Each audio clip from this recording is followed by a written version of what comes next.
మీరు ఎప్పుడైనా అండర్ గ్రౌండ్కి వెళ్ళేటువంటి అవకాశం దొరికిందా? మీరు పోదామని ఎప్పుడైనా ప్రయత్నం చేశారా? లేదు, నేను ఈ సమాజం మీద విసిగిపోయి రాజిరెడ్డి గారిది మళ్ళీ పోయిన తర్వాత ఎక్కడో ఒక ఛాన్స్ నాకు దొరకదా, ఎక్కడో ఒక ఏదన్నా సోర్స్ తోటి కొంతమంది ఉంటారు అనుకోండి, అప్పుడు సంబంధాలు వాళ్ళకు ఉండనా లేదా, చాలా మంది వాళ్ళకి ఏదైతే కనెక్టివిటీ ఉన్నోళ్ళు. సో నాకు సంబంధాలు ఈ సమాజం మీద, నాకు జరుగుతున్న మోసాల మీద నెంబర్ ఆఫ్ టైమ్స్ కొంత రాజకీయ నాయకుల ముందు, నా మిత్రుల ముందు, ప్రెస్ వాళ్ళ ముందు పోయి నేను ఏదైతుందో ఒక 4-5 రోజుల రీచ్ కాగలుగుతా. ఈ భూస్వాముల మీద కాదు పోరాటం, ఈ రాజకీయ నాయకుల మీద చేయాలి. ఒక ట్రైనింగ్ అయ్యి, నాకు చిన్నప్పుడు నేను 12 బోర్డు ఉండే, 16-17 ఇయర్స్ ఫైర్ చేసిన, మళ్ళీ నేర్చుకోవాలి. ఓ 2-3 నెలలు పోయి వాళ్ళ పర్మిషన్ తీసుకొని ఒక 10 మందిని లిస్ట్ అవుట్ చేసుకొని డిన్నర్ లంచ్ పెట్టి మళ్ళీ వచ్చిన తర్వాత నేను యజమాని ఆ 10 మందిని చంపి నేను చంపుకోవాలన్నంత కోపం వచ్చి దాంట్లో పోవాలన్నంత ఆవేశం వస్తుండే. ఓకే, ఈ సమాజం మీద, నాకు జరుగుతున్న మోసాల మీద కొంత అవినీతి. ఉన్నారా మీరు అన్న 10 మంది ఇంకా ఉన్నారా? ఎవరంటారు లిస్ట్ అవుట్ చేసుకున్న 10 మంది అనుకోండి. ఇప్పుడు ఇక చాలా టైం అయిపోయింది. 2009 అంటే దాదాపు 17 సంవత్సరాలు అయిపోయింది. అవును, కానీ ఇప్పుడు వాళ్ళే బయటకు వస్తారు, మనం లోపలికి పోయే పరిస్థితి లేదు, మనం కూడా ఈ స్ట్రెంత్ కూడా లేదు. ఓకే, ఇప్పుడు అడవిలో ఉండో తిండి తిప్పలేక ఏదైతుందో హెల్త్ కూడా మనకు కోఆపరేట్ చేయలేదు, విసుగు వచ్చింది. బట్ నేను ఎప్పుడు కానీ నా ఎలక్షన్లో 82 ఎలక్షన్ అంటే 83 గ్రామంలో నక్సలైట్ సింపదర్ మొట్లపల్లి అని శ్రీరాంపూర్ మండలంలో అన్నలు బాగా పోవద్దంటే కూడా నేను అవుతుందో మైక్ బంద్ చేయి అంటే కూడా మైక్ బంద్ చేయాలి. మేము ఎవరో తెలియదు, ఎవరు తెలియదు, చంపేది ఉంటే చంపండి, నాకు ప్రచారం చేసుకునే హక్కు ఉంది, నేను అందరి లెక్క కాదు. ఎన్నికలైన తర్వాత అన్నలతో అట్లా మాట్లాడారు, అన్నల సింపదర్ తోటి. అలాగే ఒక బల్వంతరావు అని మీరు చంపాడు సర్పంచ్ ఉండే, అతను చంపినప్పుడు లక్ష్మీకాంతరావు అని సిఐ ఉండే అక్కడ. అతను పోవద్దంటే కూడా పోలీసు వాళ్ళు కూడా రాకపోతే కూడా అతని నేను ఆర్టీసీ చైర్మన్గా దహన కార్యక్రమాలు పోయి చేసిన, ఈవెన్ ఓపెన్ స్టేట్మెంట్ ఇచ్చిన.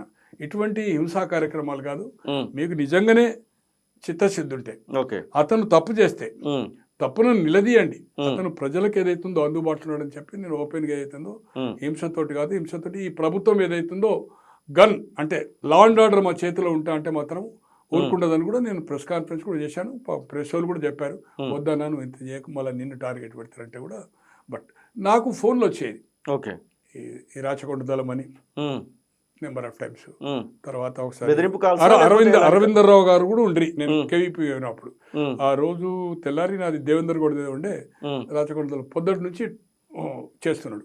పొద్దున సికింద్రాబాద్ స్టేషన్, దెన్ మన హన్మకొండ మన కాజుపేట స్టేషన్, సాయంత్రం 5 గంటల వరకు ఏదైతుందో నువ్వు కలవాలే రావాలే, లేకపోతే నీ సంగతి చూస్తామని.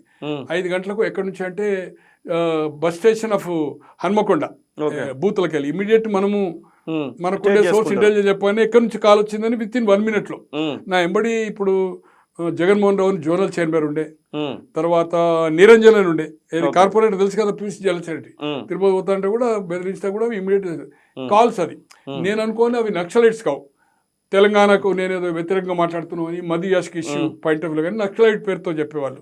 బట్ నేను భయపడేవాడిని కాదు. ఒకసారి వెంకట్రావు కానీ ఎమ్మెల్సీ 5 గంటలకు ఫోన్ చేశాడు, ఈ రోజు రాకపోతే చెప్పలేదు. నేను నో షౌట్ భగవంతుని కూడా నేను భయపడినా, నా తల్లిదండ్రులు కాదు. రేపు నా దేవేందర్ గౌడ్ది 3వ తారీఖు ప్రెస్ కాన్ఫరెన్స్ అయింది. నువ్వు ఎక్కడికి రమ్మంటే, ఏ గుట్లకు రాచకొండ దళం నువ్వు ఏడికి రమ్మంటే నేను ఎక్కడికి వస్తా, ఎలోన్ రెడీ. కానీ నువ్వు షౌట్ చేయొద్దు, బాగా నేను బాగా కాదు, నువ్వు బాగా మాట్లాడుతున్నావు, ఎందుకు పొద్దు నుంచి టార్చ్ చేయదు. ఆ నుంచి కేవీపీ గారు చాంబర్ పైన అరవిందర్రావు గారు ఒక్కరే ఉన్నారు, ఇంకెవరో లోపల ఉన్నారు, డిఐజీ ఇంటెలిజెన్స్, నా ఎంబడి ప్రభాకర్ రెడ్డి, బొద్దిరెడ్డి ప్రభాకర్ రెడ్డి ఉన్నాడు. అక్కడ సేమ్ పర్సన్ మార్నింగ్ అయితే ఫోన్ చేస్తుండో ఆయన కూడా మళ్ళీ ఫోన్ చేసాడు. బాబు నేను చెప్తున్నా, నువ్వు రాచకొండ దళం కాదు, గణపతిగా నా సంగతి ఏదైతుందో మొత్తం మందికి తెలుసు. చనిపోయిన వాళ్ళ పేర్లు చెప్పుకుంటూ గణపతి గారికి నేను ఏదైతుందో, నేను నా తండ్రి కానీ నా తమ్ముడు కానీ ఊర్లో సింగల్ ఇన్సిడెంట్ లేదు. మా ఊర్లో కూడా చెట్టు కింద కూర్చుని పెట్టారు, కానీ సింగల్ మిస్టేక్ లేదు ఇంతవరకు జీవితంలో. ఊరిలో ఒక లేడీ ఇన్సిడెంట్ కానీ లంచాలు కానీ లేదు. నేను కూడా నా ప్రజా జీవితంలో కానీ స్టూడెంట్ లైఫ్లో ఒక్క తప్పు చేయలేదు. మీరు 7 గంటల ఆడికి వస్తా, బట్ నో బెదిరించవద్దు. చెప్పిన కదా రేపు ప్రెస్ కాన్ఫరెన్స్ అయినాక యు కాల్ మీ, 7 గంటల ఆడికి వస్తా అని చెప్పిన. బట్ నేను నక్సలైట్కు ఏదైనా ఇష్యూ అయినప్పుడు అమాయకుల మీద జరిగినప్పుడు ప్రెస్ కాన్ఫరెన్స్ చేసిన, గవర్నమెంట్ డిఫెండ్ చేసిన, చైర్మన్ ఉన్నప్పుడు చైర్మన్ వెళ్ళినప్పుడు కానీ చట్టము తన పని తను చేసుకుంటుంది. మీరు చట్టాన్ని మీరు చేతిలో చేసుకొని చేస్తా అంటే మాత్రము కొంతమంది ముందే లొంగిపోయారు. సాంబశివుడు లాంటి వాళ్ళు కొంతమంది ఆ లొంగిపోయినటువంటి వాళ్ళలో సాంబశివుడు కనబడతా ఉన్నాడు. అలాగే ఉమ్మడి నల్గొండ జిల్లాకు సంబంధించినటువంటి కొంతమంది బెల్లి లలిత కానివ్వండి, అక్కడ ఉన్నటువంటి కొంతమందిని చూస్తూ ఉంటాం, మా రోజు వీరన్న, ఇట్లాంటి వాళ్ళని చూస్తాం. వీళ్ళ గురించి మాట్లాడాలనుకుంటే అసలు వాళ్ళు దళంలో నుంచి బయటకు వచ్చి చనిపోయినటువంటి వాళ్ళు, వాళ్ళను నయం లాంటి వాళ్ళు కొంతమంది హత్య చేసినటువంటి సందర్భాలు నాకు టు బి ఫ్రాంక్ చెప్పాలంటే ఆ ఉద్యమంలో మా ప్రాంతం నుంచి పోయిన వాళ్ళు ఓకే దాంట్లో కొంత మిస్యూజ్ జరిగింది. ఓకే ఊర్లో అప్పులు ఉన్నవాళ్ళు, ఊర్లో లేడీస్ ఇన్సిడెంట్ చేసిన వాళ్ళు, లేదా వాళ్ళ కుటుంబ సభ్యులతో అక్కడ ఉండే వెల్మ దొర కావచ్చు, రెడ్డి దొర కావచ్చు, పెరక దొర కావచ్చు, కాపు దొర. కొన్ని గ్రామాల్లో కాపులు పెద్దలు ఉంటే వాళ్ళనే దొర అంటారు. అవును అవును, బ్రాహ్మణులు కూడా దొర అంటారు. ఎవరైతే కొంత లేడీస్ మీద జరిగేది, దాన్ని చూసి పెద్దగా అయిన తర్వాత సహించలేక ఇది సాక్క పెట్టుకొని దాంట్లో పోయి రివెంజ్. ఓకే ఊర్లో కూడా అన్పాపులర్ వాళ్ళు కూడా అక్కడ పోయి ఏదైతుందో ఊర్లే మంచివాని మీద కూడా చాడీలు చెప్పి ఓకే అటాక్ వాళ్ళే ఒక స్టార్టింగ్ అఫెన్స్కి ఏదైతుందో వాళ్ళు వచ్చిన ఇన్సిడెంట్స్ కూడా ఉన్నాయి. అట్లా స్టార్టింగ్లో ఏదైతుందో అటువంటి వాళ్ళు ఏదైతుందో ఎక్కువ కాలం దాంట్లో ఉండలే. ఈ పోకరి ఎవరైతే పోయారో సిద్ధాంతపరంగా పోని వాళ్ళు చాలా మంది ఉన్నారు. నాకు తెలిసిన వాళ్ళు ఉన్నారు, మా గ్రామంలో ఉన్నారు. మా గ్రామంలో పోయి దాంట్లో ఉండి పోకరి పనులు చేసి డబ్బులు తీసుకొని వచ్చి మళ్ళీ పోతే వాళ్ళను చంపిన ఇన్సిడెంట్స్ ఉన్నాయి. మా దగ్గర ఉన్న ఇద్దరు పిల్లలు డబ్బులు తీసుకొని వచ్చారు, డబ్బు పెట్టారు, చంపిన ఇన్సిడెంట్స్ ఉన్నాయి. అట్లా చాలా మంది రిక్రూట్ జరిగారు. బట్ ఇది ఎప్పుడు జరిగింది? బిఫోర్ 83 తెలుగుదేశం రాకముందే. తర్వాత కొంత సిద్ధాంతపరంగానే పోయిండు. ఇటువంటి గ్రామాలకు వెళ్ళి రిక్రూట్మెంట్ కూడా నేను అనుకుంటున్నా 10-12 సంవత్సరాలకి వెళ్ళి మన దగ్గర అసలు రిక్రూట్మెంట్ జీరో. ఇప్పుడు మొన్న సరెండర్ అయిన 125 మందిలో ఒక 5-6 కూడా తప్పితే అంత 118 అంతా యంగ్. ఎక్కడ ట్రైబల్ మన ఛత్తీస్గఢ్ వాళ్ళు మీరు చూసారు కదా, నో రిక్రూట్మెంట్. ఇంకోటి మన దగ్గర నుంచి ఇక్కడ నిర్బంధం అయినప్పుడే, నాకు పేర్లు ఎందుకు కానీ దీంట్లో ఉన్నప్పుడే ఈ నాయకులందరే రాజశేఖర రెడ్డి మాకు చర్చలు పిలిచి మా దాన్ని కథం పట్టించాడు. మళ్ళీ ఒక 10 ఏళ్ళు వెళ్ళిపోయిందని చెప్పాను నాతో. ఓకే నెంబర్ ఆఫ్ టైమ్స్ ములాఖాతులు, ఎవరు అనేది పేర్లు అవసరం లేదు అనుకోండి. అన్నట్టుగానే ఇక్కడ 2007 తర్వాత ఎక్కడున్నాయి అఫెన్స్ లేవు కదా. అవును, అంతా అక్కడికి వెళ్ళిపోయారు కదా. అంటే ఆ చర్చలకు వచ్చి మేము ఏదైతుందో తప్పు చేసాము, మేము నష్టపోయాము ఇక్కడ అనేది అవుతుందో స్వయంగా ఓకే దాంట్లో సెంట్రల్ మెంబర్సే నాతో చెప్పిన వాళ్ళు. అలాగే జరిగేది. ఏదేమైనా వాళ్ళ గురించి నాకు అంత బ్యాక్గ్రౌండ్ తెలియదు.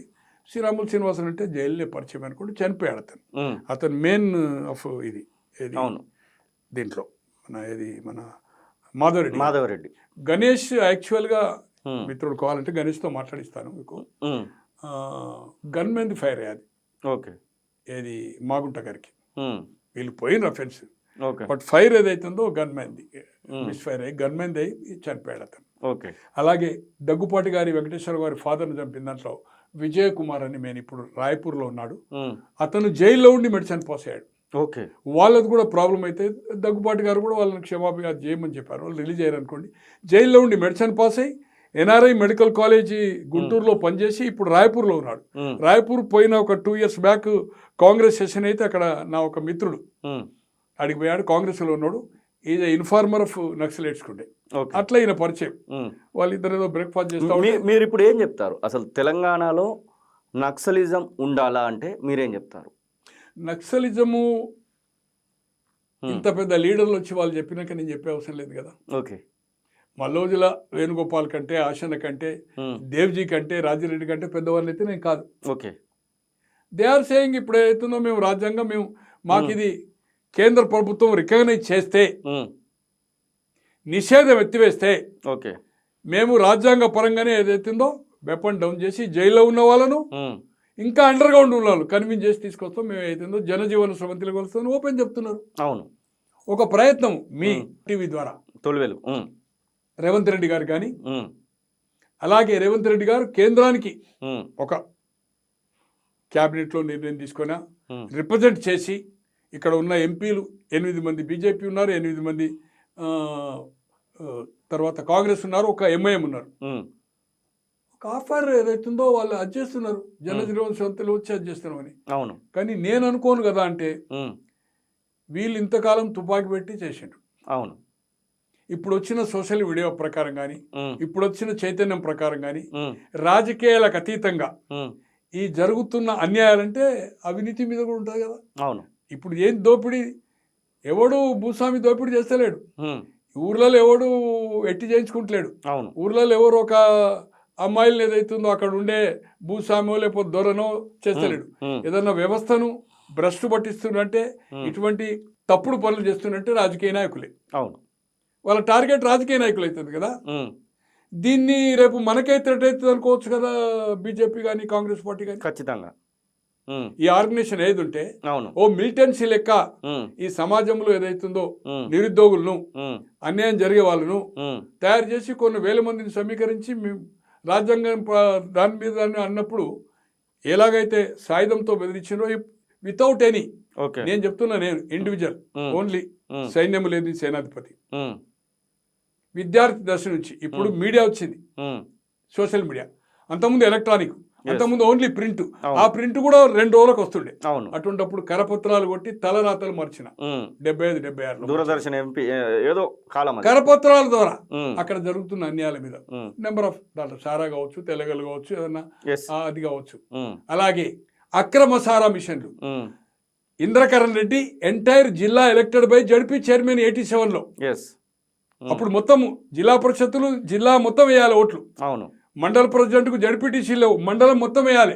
సమితి పోయింది, 300 సమితిలు 1096 చేసిండు. Elected by direct public.